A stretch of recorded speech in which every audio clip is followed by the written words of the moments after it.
నాయకత్వం వహిస్తా అని చెప్పి కవితక్క ఈ రోజు ముందుకు వస్తా ఉన్నారు. మనం ఇంతకుముందు అనుకున్నట్టుగా దక్షిణ భారతదేశంలోనే జయలలిత తర్వాత ఎవరు లేరు. మరి ఇంత పెద్ద సమాజానికి నాయకత్వం అవసరం కదా. మరి మహిళల స్థితిగతులు, మహిళల పరిస్థితులు, మహిళల కష్టాలు, మహిళల నష్టాలు అన్ని కూడా ఒక మహిళకే తెలుస్తాయి. ఇలా ఒక ఇల్లు నడిపేయాలంటే ఎన్ని ఇబ్బందులు ఎదురైతే మీ అందరికి కూడా తెలుసు.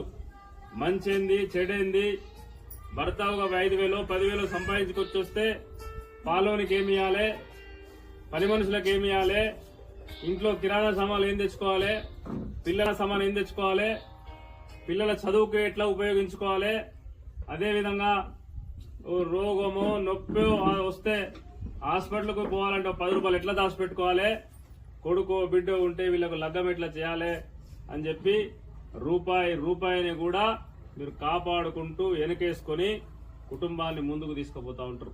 అయినా మనం పేద బడుగు బలహీన వర్గాలం, మనకు అయినా ఎదురు దెబ్బలు తగులుతూనే ఉంటాయి. మరి రోజు ఈ రాష్ట్రాన్ని కొందరు చేతిలో పెడితే ఇష్టం వచ్చినట్టుగా దుబారా ఖర్చులు చేస్తా ఉన్నారు. అవసరం లేని కాడల్లా ఖర్చులు జరుగుతా ఉన్నాయి. ప్రజా ధనమంతా లూటీ అవుతా ఉన్నది. అందుకే ఈరోజు ఆలోచన చేసి ఒక మహిళగా కవితక్క ముందుకు రావడం జరిగింది. ఒక మహిళ ఇల్లును ఎంత జాగ్రత్తగా ముందుకు తీసుకెళ్తుందో రేపొద్దున ఈ రాష్ట్రానికి కవితక్క నాయకత్వం వహిస్తే అంతే జాగ్రత్తగా ఈ రాష్ట్రాన్ని ముందుకు తీసుకెళ్లేటువంటి అవకాశం ఉంది.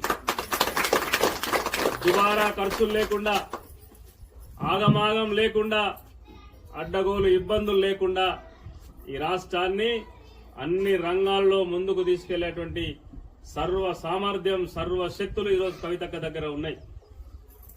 మీరందరూ కూడా మనం చూసిండ్రు, ఒకతే మహిళ కవితక్క నాయకత్వంలో మేము కూడా జాగృతిలో చేరుతాం. రాష్ట్రంలో మేము కూడా కవితక్క చేసే పోరాటంలో భాగస్వాములు అవుతాం. ఎందుకంటే మీ అందరూ కూడా తెలుసు, గత 20 సంవత్సరాలుగా బతుకమ్మ ఏ విధంగా బతుకమ్మను ఆ నినాదాన్ని ఎత్తుకుని ఇలా ప్రపంచ స్థాయిలోనే మన బతుకమ్మను నిలబెట్టినటువంటి పరిస్థితి మనం చూసినాం. మరి రోజు ఒక బతుకమ్మనే కాదు, ఇక్కడ ఉండేటువంటి సంస్కృత సాంప్రదాయాలను కాపాడడంలో ఆంధ్రకు సంబంధించిన వాళ్ళు అసలు మీకు చరిత్రనే లేదు అంటే మన తెలంగాణ చరిత్రను ఏ విధంగా కాపాడిందో మన అందరు కూడా తెలుసు. రేపొద్దున ఒకవేళ కవితక్క రాజకీయ పార్టీ పెట్టి ఆ పార్టీగా నాయకత్వం వహిస్తే మనలాంటి బలహీన వర్గాలను, పేద వర్గాలను, ముఖ్యంగా మహిళలను, కుల సంఘాలను, బీసీ వర్గాలను అందరినీ కలుపుకొని ముందుకు తీసుకెళ్లేటువంటి వేదిక రేపొద్దున కవితక్క నాయకత్వంలో జాగృతి అనేటువంటి మాట ఈ సందర్భంగా మీకు తెలియజేస్తా ఉన్నా. మండలంలో ఉండేటువంటి నాయకులు, ఇలా మీ మండలానికి ఇన్ఛార్జిగా శ్రీనివాస్ గారు ఉన్నారు. మరి ఇక్కడ సల్మా గాని, మన కుతాడు శ్రీనివాస్ గాని, అదేవిధంగా ఈ రోజు చేరినటువంటి జయపాల్ రెడ్డి గారు గాని, ఈరోజు మీరు 3 నాయకులు ఇక్కడ ఉన్నారు.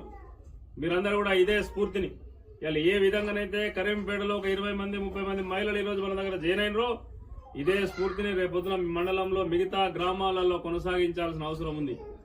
మీ 3 నాయకులు మన చంటి శ్రీనివాస్ గారిని కోఆర్డినేట్ చేసుకుని అవసరమైతే పిలిపించుకొని ఇంకా చాలా గ్రామాలలో కూడా ఇటువంటి విధంగా జైనింగ్ జరిగితే వనజక్క కూడా ఇక్కడ సీనియర్ నాయకురాలు చాలా రోజుల నుండి కూడా వారు పనిచేస్తా ఉన్నారు. మరి ఇటువంటి నాయకులు మీరందరూ కూడా రేపొద్దున ఈ మండలంలో జాగృతి బలోపేతానికి, రేపొద్దున కవితక్క నాయకత్వాన్ని బలపరచడం కోసం మీరు ఈ మండలంలో ఖచ్చితంగా ఇంకా పెద్ద ఎత్తున గ్రామాన తిరిగి వాళ్ళందరినీ కూడా జాగృతి వైపు ఆకర్షణ చేసి వారు జాగృతిలో చేయించితే ఖచ్చితంగా రానున్నటువంటి రోజుల్లో ఈ మండలం మంచి స్థాయిలో ఉంటుంది. జాగృతి బలోపేతం అవుతుంది. జాగృతి కార్యక్రమాలలో మీరు కూడా విస్తృతంగా పాల్గొనాల్సిన అవసరం ఉంది. అటువంటి కార్యక్రమంలో పాల్గొంటేనే మరి ఈరోజు మనం జాయిన్ అయిన దానికి ఒక సార్థకత వస్తుంది అన్నటువంటి మాట ఈ సందర్భంగా తెలియజేస్తూ, మరి ఇక్కడ నాయకులు రేపు భవిష్యత్తులో కూడా మంచి కార్యక్రమాలు చేయాలి. జాగృతిని శంకరాపట్నం మండలంలో బలోపేతం చేయాలంటే మీరు కూడా మన గ్రామాలలో మండలాల్లో తిరగంలా అని చెప్పి తిరిగి జాగృతిలో చేరే విధంగా నాయకులను, యువకులను, మహిళలను ప్రోత్సహించాలని చెప్పి కోరుతూ